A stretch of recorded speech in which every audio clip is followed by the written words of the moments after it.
Do you ever look at something in your closet and think, why did I buy that? Today, I'm talking about the clothes I regret buying and how you can avoid doing the same. Hi, fashion lovers. Welcome back to my channel. I talk about everything personal style, thrifting, and getting more intentional with our closets. Today, I'm going through clothes that I genuinely wish I hadn't bought, not to shame myself, but because each regret comes with a lesson that might save you time, money, and closet space. We'll not just be talking about individual pieces, but the larger picture of why I bought these pieces to begin with. Taking the time to understand the why behind these purchases helps us to avoid making similarly bad purchases in the future. This video will partially be advice about what to consider with these regretful purchases, but also just me rambling about my clothes. Let's get into it. Let's start with the piece that I was convinced I could shrink myself into. I love this shirt so much. The pattern is quirky and it's fitted, so I like the shape, but man, the shoulders are so tight. I really feel like I'm being squeezed to death. I often find when tops don't fit me correctly, it's because the shoulders aren't fitting right. And guess what? My shoulders are not getting any narrower, so why do I keep buying tops that don't fit the shoulders? I think I try to convince myself that I'll be fine wearing it, but I just don't reach for it, and in the end, it's because it doesn't fit.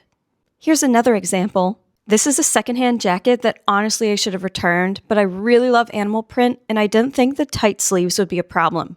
Well, it is. And if I wear anything other than a thin sweater or even a t-shirt like I'm wearing now, I just can't move my arms and they feel like they're being squeezed. This jacket doesn't even have a clasp, but you can see that it won't even close either. Will I get rid of it? I don't think so. I still love it, and I've come to terms with the fact that I'll just need to wear a very warm coat over it. When we buy clothes, we should be buying for the body we have now, not a fantasy body and not a goal body that may never come. Your clothes should adapt to you and not the other way around. And honestly, the size on the tag does not matter. I repeat, the size on the tag does not matter. For one, sizing is all over the place, especially when it comes to women's clothing. I find it to be less and less standardized, and don't even get me started on the clothing available here. I've worn everything from an extra small to a 4XL simply because sizing is not standardized. If the size on the tag bothers you, just cut the tag off and you'll never have to see it again. The most important takeaway from this category is that clothes shouldn't be so small that you feel uncomfortable when you wear it. On the opposite side of the spectrum, we have clothing that's too large. And I'm not talking about the modern and intentional baggy looks because those often look really cool and are aesthetic in their own way. I'm talking about clothes we feel like we're drowning in. For example, this oversized jacket. I've wanted one of these so bad, so I was super excited when it showed up on the secondhand app. My problem now is that the shoulders are obviously too large, so it looks comically big on me. It's not really the cool girl type of oversized clothing, it simply looks too big. At least I think so. Do you think so? And will I get rid of it? Honestly, I haven't decided yet because I love the idea of it, and I think that will be my downfall when it comes to purging clothes that don't fit well. I don't wear it as often as I should just because I'm a little self-conscious about the fact that it is just too dang big. If I can find a replacement secondhand, then I might let this one go. Another example of me swimming in my clothes is this top. It's also secondhand, and I bought it because the print is adorable and I couldn't resist. But it's huge, especially in the shoulders, and it just hangs down. It's not the cool girl type of baggy. But again, I love this shirt and I really want to find ways to make it work. But for future purchases, I really need to stop buying clothes that just swallow me up. It's just not a good purchase. Maybe the shoulders are too big, or the sleeves are obscenely long, or the pants hang in a way that kind of look like a diaper. If you do love the piece, you can always try taking it to a tailor and seeing what they can do for you. And that way, you won't have to regret your purchase as much, but you will be spending a little extra money to get it just right. It's normally easier to make a piece of clothing smaller than it is to make it larger.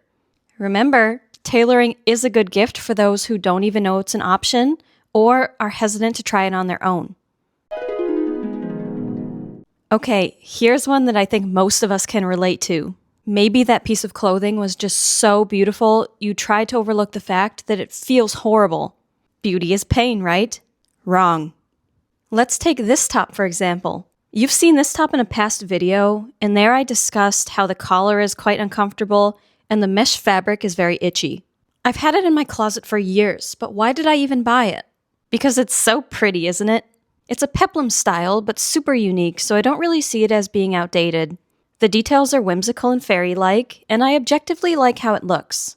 However, I rarely wear it because I can't stand trying to live my life in itchy clothes. When you go outside, very few people will notice you wear your outfit on a normal basis, but when you're constantly adjusting your clothing or look uncomfortable, then it's obvious that the clothes you're wearing are not suitable for you. Here's another example, and I actually just noticed this sweater has a really bad stain on it, and I have no idea where that came from, so just ignore it. Anyway, the sweater has built-in sparkly strings. If you can see, it's quite sparkly. And we all know sparkles or sequins are really uncomfortable when it's touching your skin.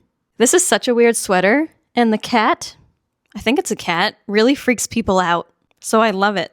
And I don't want to get rid of it, so I might start wearing a thin undershirt underneath it so that the sparkles are not touching my skin. It is really cute, it's just very itchy. The takeaway from this category is do not buy fabrics that you feel uncomfortable in.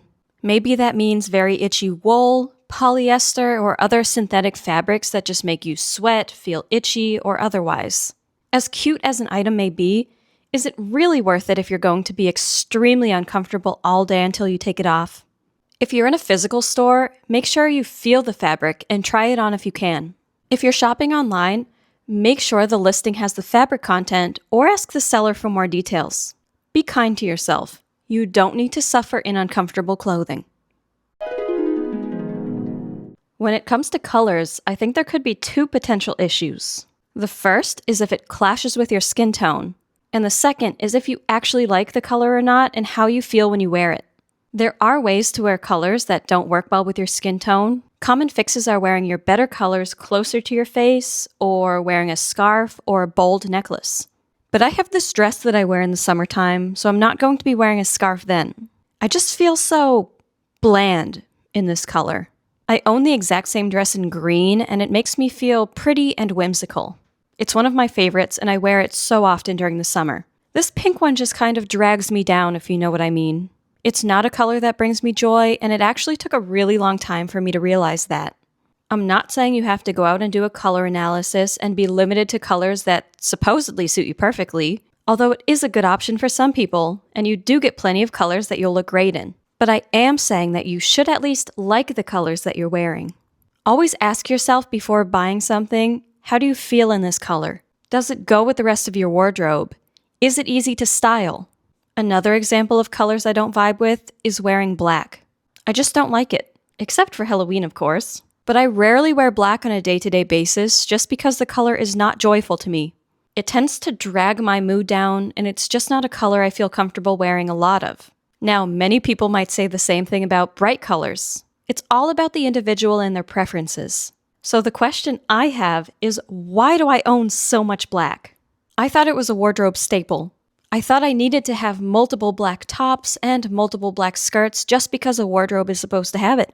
Don't purchase things other people tell you you should have unless it suits you and your style. The next category we have is regretting a purchase because we were chasing a trend. I think many of us who are interested in fashion can relate to this one.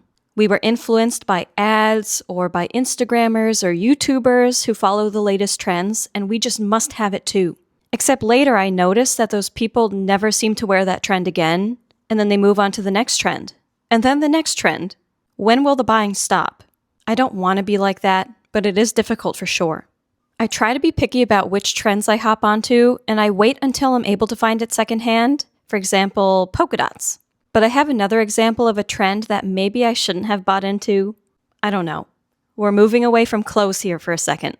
Crocs were so popular for a little while, even where I am, and I love that you can get cute little charms and personalize them. So, as soon as I could, I rushed to buy 2 pairs. And not normal pairs, but 2 very sparkly pairs of Crocs. Do I regret them? A little bit. Simply because I find them so challenging to style in my outfits, so they don't get as much wear as they should. So I'm thinking I need to start making more of an effort to find creative outfits for them because they really deserve to see the light of day.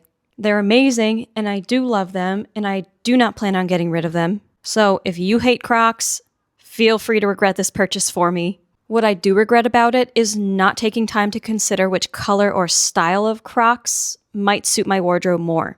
Don't rush into a purchase before you take time to consider various aspects of it first.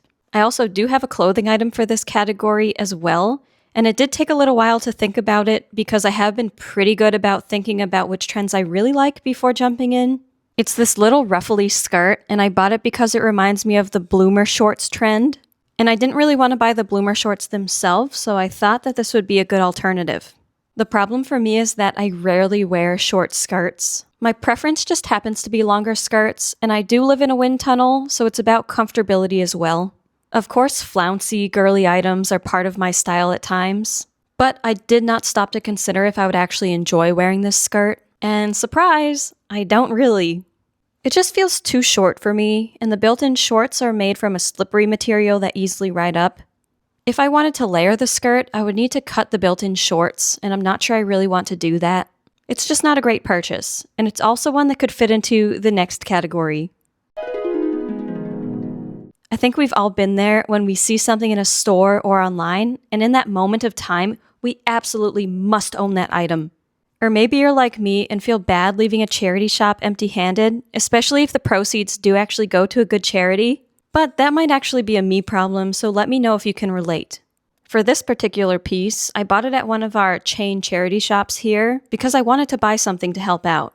At the time, I really liked the colors and pattern, but I didn't really pay attention to the tag, and it ended up being Shein. Now, I do have some other thrifted Shein, but I generally try to steer clear of it due to the quality and the possibility of toxic chemicals in the clothing. Anyway, it doesn't even look good on me, and it just feels and looks cheap. The fit is weird, and I didn't realize there was a large slit in the side. So I consider this purchase a complete fail. I think I need to realize it's okay to not find something I want in a charity shop, and I can contribute in different ways, such as donating money or donating my own things.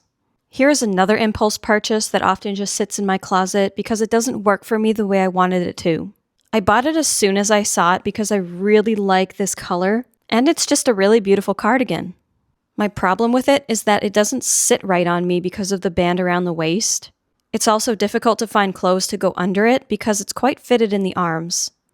Often when I try to wear it, I just end up switching to something else because it never works for me. I regret not waiting to find this color in a cardigan that'll actually work for me. People often say if it's not an immediate yes, then it should be an immediate no. But what if that immediate yes is steering us to the wrong clothing? I think it's okay to take time to consider the wearability, if we know how to style it, if we like the color, the fit, and so on. We need to think more deeply about the purchases we want to make and to see if this item of clothing will actually work for us or not. Because humans can be impulsive sometimes, and just because you like something does not mean you need to own it. As I said in the last category, it's very important to consider how an item will fit in with the rest of our clothes. My goal when buying a piece is to think of at least 3 ways to style it. For some clothes, that really isn't hard, especially because I like funky combinations and some things just seem to go with everything. But not every piece is like that, and when I'm being a bit more impulsive, I just kind of wing it and think of ways to style it later. This is not a good strategy and has resulted in me owning a number of pieces that are very difficult to style. The first example of this is this beautiful lemon skirt that I thrifted over the summer. I love it so much and I really want it to work. But it just doesn't feel like it works with anything. I can't seem to pair the right colors or the right silhouette, which is a huge shame because I really like the skirt. I mean, the socks probably aren't helping right now. I'm not getting rid of it, but it is a constant reminder that I bought something without knowing how to style it. Here's another example of a hard-to-style piece. Honestly, I only have one way to wear it so far, and it's been in my closet for like 5 years. And I didn't even style it myself. Someone else on the Digital Closet app styled it for me. I think it's this steel blue color that doesn't really vibe with the rest of my wardrobe, or I just haven't been creative enough. The collar is also sewn down, so I can't easily layer a vest or anything over it unless I cut the collar. I'll have to see what I can do about that. It's a beautiful top, and it feels very princessy to me, which is why I bought it to begin with. And I thought it would pair well with my other clothes, but I just don't reach for it. It wasn't a good purchase for me, and now it just takes up space. I've considered getting rid of it so many times, but I feel attached to it for some reason, and that makes it really difficult to let go of.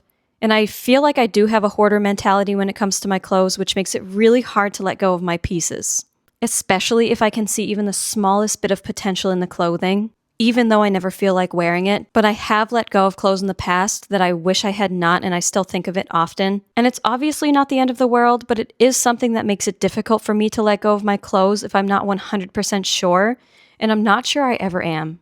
I'm actually making this video because I want to start thinking more deeply about my purchases, what's in my wardrobe, and why I don't reach for certain pieces. This is also kind of a prequel to a much-needed closet clean-out, which is happening much later in the season than I would like, but it's better late than never. And I'd like to complete it before the new year so that I have a fresh start with my wardrobe. It'll be like a continuation of this video where we analyze what's working and what's not, just faster because I have a gazillion clothes to get through.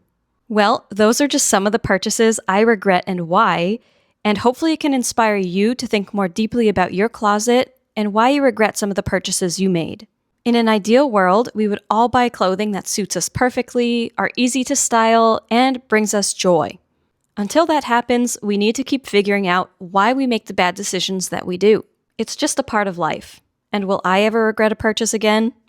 Absolutely. I admit I tend to be an impulse shopper, but I'm making the effort to recognize these patterns and to make small improvements when it comes to my purchases. I love clothes. What can I say?